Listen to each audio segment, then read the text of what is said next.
Let's begin with Florida, where NBC News just called the race in Florida's 6th congressional district. Republican Randy Fine is projected to win there.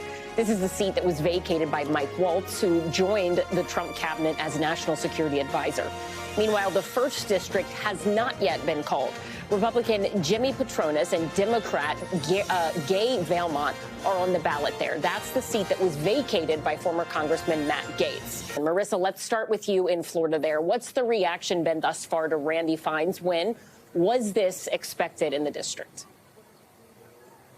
Hey, so I actually want to show you what we're seeing right now. So we are outside of the watch party for Democrat Josh Weil. And if I'm going to step out, you'll be able to see him speaking to not only voters, but of course, people that worked on his campaign. And I want to read you a couple of quotes that he just said in that room.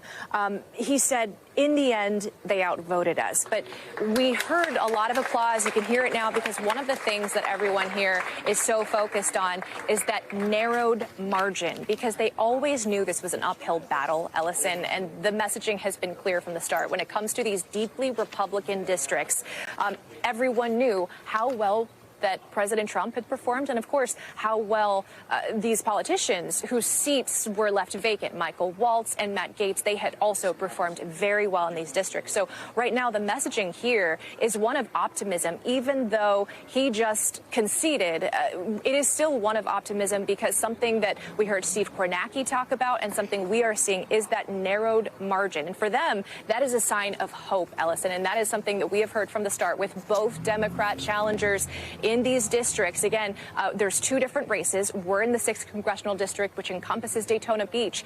But there is another race happening where those polls just closed, because remember, Florida's a big state. Part of the state is in it's the central time zone. So we have those polls that just closed. That's the 1st congressional district, which encompasses Pensacola, the Panhandle. And we heard more or less the same kind of messaging when it comes to the Democrat candidates.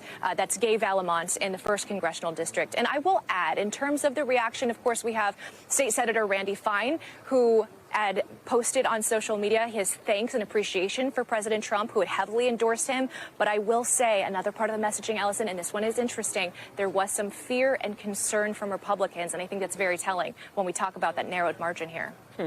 Talk to us about what you've been hearing today from voters in that area, Marissa.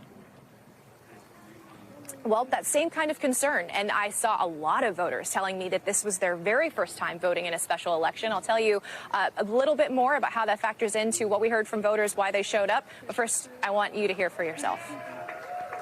I just hope that the other Republicans out there aren't too lax and that they realize these elections are very important, too, and they should come down and vote. Did Trump's endorsement of Randy Fine affect you not voting for him because you're not happy with the president's decision so far? I think it has more to do with the administration and a lot of things that they're trying to push through. Not necessarily the endorsement, but where and how things are moving. So as you can hear, the celebration resuming here. But Ellison, if I were to put a fine point on the theme of today between voters and campaigns, it was a turnout that I think a lot of people, I'm going to move out so you can hear me a little bit better. It was a turnout that we saw a lot of people coming out in a way that a lot of people did not expect. Their first time voting in a special election, but we also saw those margins narrowed. So, Ellison, I'm going to toss it back to you. All right, Marissa Parra on the ground there in Florida. Thank you. Thanks for watching. Stay updated about breaking news and top stories on the NBC News app or follow us on social media.